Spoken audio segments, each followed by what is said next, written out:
What is up guys, Karma Medic here and welcome back to another dose. If you're new to the channel, hi, my name is Nasser and I'm now a third year medical student studying at King's College London. Today's video is all about why I study in 4-hour blocks. And I'm not talking about 4 hours of half studying, a little bit of procrastinating and chilling here and there. I'm talking about 4 hours of productive, efficient studying in a row. Now usually when people find out that I study in 4-hour blocks as opposed to 25 minutes or 1 hour, 2 hour, even 3-hour blocks, most of them tell me that's not possible. There's no way you can stay focused for that long. You probably aren't efficient. You're probably wandering in your mind and things like that. But honestly, I genuinely study for 4 hours in a row and I'm motivated and I'm productive and I'm efficient, and I'm going to explain all of that in today's video. I'm going to explain two things. One, why I study in 4-hour blocks, and two, how I study in 4-hour blocks. So let's tackle the why first. When I sit down at my desk over here or in the library in order to study, what is my goal? My goal is to complete as much work as possible, to be as productive and as efficient as possible. Now me personally, when I get into the zone for studying, I don't want to leave that zone. I don't want to get up, I don't want to procrastinate, I don't want to change what it is that I'm doing, because I've already done the most difficult part of sitting down to study, which is to get into the studying mood and zone. And the more breaks that I take or reasons I give myself to get up and off of my desk, that's another opportunity for me to have to get back into the studying zone, which I don't want to do. So generally speaking, when I'm studying for exams, I do 2 4-hour blocks in my day from 9 till 1 and from 3 till 7,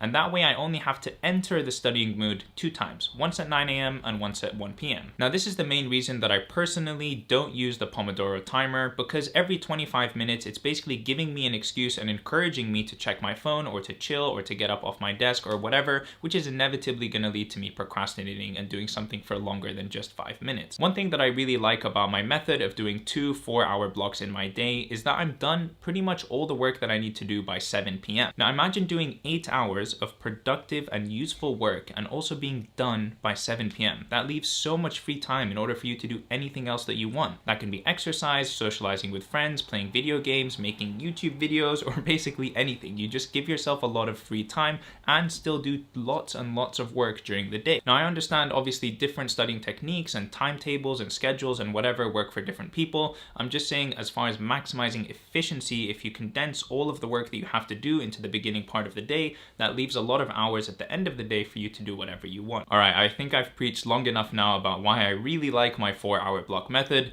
Now let me tell you how it is that I can actually stay focused and work for 4 hours in a row. I'm going to break this down into 5 key sections. The first is to plan the night before. And what I mean by this is that when I wake up in the morning and I know that I'm going to start studying at 9 a.m., I've already decided exactly what it is that I'm going to do at 9 a.m., which means that there's no friction or no time wasted in trying to figure out what do I need to study, what have I done enough of, what is left for me to do, etc, etc. I've already decided that and planned it the night before. So when I sit down at 8:59, I start exactly at 9 and I can get immediately into the studying zone. That is actually really key. If you're struggling to get into the study zone, have a predetermined plan of what it is that you're going to do during that time. So for example, tomorrow at 9 a.m. I'm going to study for the USMLE exam, which is here. So tonight, before I go to sleep, I'm going to open this book to the page that I'm going to be starting on tomorrow, and I'm going to put a pen inside of it. That way tomorrow when I take this book, which is already laying on my desk, in a nice and convenient place for me to begin work,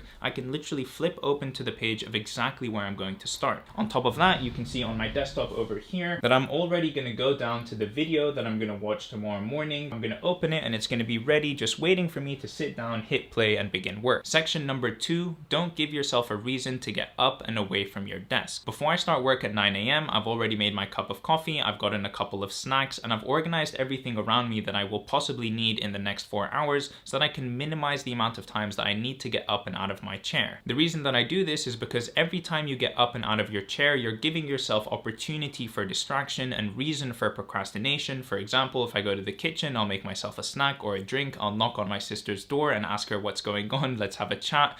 Every time I leave my room and I leave that studying zone and studying environment, I'm giving myself reasons and excuses and opportunities for procrastination. Now this is going to be slightly controversial, I'm sure, but I honestly don't allow myself to get up and out of my desk until I've done an hour of studying. The thought process that I have in my mind is that if I haven't been able to sit down and do productive, solid work for an hour, do I really deserve to go take a break? Do I really deserve to go procrastinate and fill up my drink and get more snacks or take some time off? No, I need to first do a bunch of productive work before I can even think about the idea of getting up and procrastinating. And usually when I push myself to stay that extra 15 minutes, I actually end up studying for another 30 minutes or 45 minutes or whatever before getting out of my chair, because I want to finish, for example, the video that I'm doing or the section that I'm doing or the page that I'm writing. I just give myself reasons to continue studying. You know, I'm almost done with this section, I'm almost done with this video, I'm almost done with blah, blah, blah, blah, blah. And I just try my best to keep myself situated at my desk. You know what? Now that I say all of this out loud, I'm starting to sound a little bit crazy, but just stay with me here. The point of section number 2 is to only get up and off of your desk when you really need to. Section number 3 is, for the love of God, just get rid of your phone. Your phone is your worst enemy when it comes to studying time. If you hear any notification, if you hear a buzzing, if you even look at your phone, or if you even think of your phone, you're so likely to just, without even thinking, reach over and grab it and check it. I'm guilty of doing this all the damn time. And because I'm a human and I'm prone to checking my phone and getting all of these addicting notifications and numbers and messages, I have 2 ways in order to completely eliminate my phone from my studying environment. Step number 1 is to put your phone out of sight. If you can't see your phone, you're less likely to think of it, you're less likely to notice it, and you're just less likely to check it overall. Step number 2 is to put your phone out of reach. That creates a huge barrier. You have to now get up and move in order to get your phone, which I know sounds kind of stupid. You're probably like, oh, it's just 2 steps away over there on the bed. But the truth is, when you're sitting down, any extra effort or friction you give yourself in order to go check your phone, you're gonna do it less often. Wow, I've been talking a lot this video.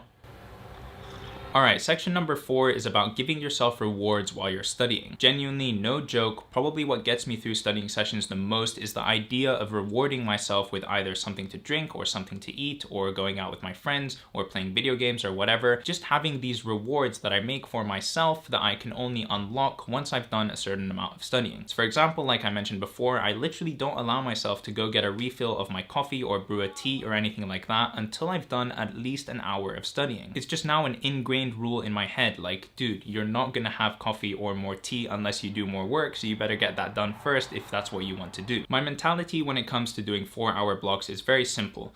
If I work from 0 till 2 hours, well then all I have to do is do the exact same thing that I just did one more time and I'll be done with my 4-hour block. It's the same thing like when I go for a 10K run. If I run 5 kilometers in one direction away from my house, well then I kind of have to run the other 5 kilometers in the opposite direction to get back home. And that way when I sit down for a 4-hour block of studying, really all I need to focus on is getting through the next 2 hours, because once I've done 2 hours, well then I just have to repeat what I've already done and I'll be done with 4 hours. I know it sounds really simple and it sounds kind of stupid, and you guys probably think I'm crazy right now, but if I just do 2 hours of studying, then I can repeat what I've done and then I've reached my goal. Okay, and the 5th and final section is about setting standards for yourself. For me personally, once I've done a 4-hour block of studying, I know that that is something that I am now capable of. And so next time I come to studying, if I study for 3 hours or 2 hours, then I'm like, well, this isn't really as best as I can do. This isn't pushing myself to my maximum efficiency or capacity. I've done a 4-hour block before. That means that I'm capable of doing it again. And I keep up that standard and I keep studying 4-hour blocks because I know that I can reach that level of capacity and productivity. It's the same thing like once I've done a 10-kilometer run, I know that I'm capable of running 10 kilometers. And so I keep running 10 kilometers every time because now that's my new baseline. That's what I'm capable of achieving. I don't like to give myself excuses or reasons to do something at a lesser level than what I've done before. I feel like I've done it once, I'm capable of doing that, and so I can keep up that standard. Now obviously you can probably see with the slippery slope that comes along with this line of thinking, I'm not crazy, I'm not a robot. I obviously have times when I can't study for 4 hours. If I follow everything that I'm saying about 80% of the time, then I'm doing a fantastic job, because the other 20% is just real life. Things happen,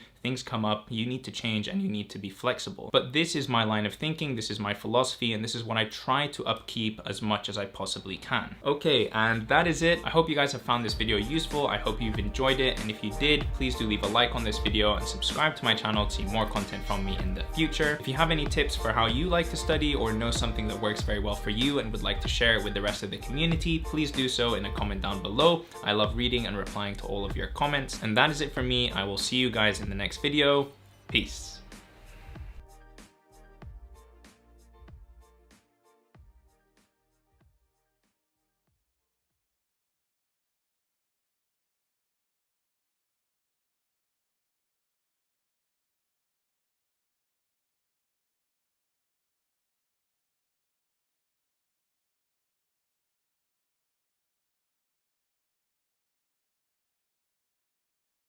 What video are we doing today? Why I study in 4-hour blocks. Let's go.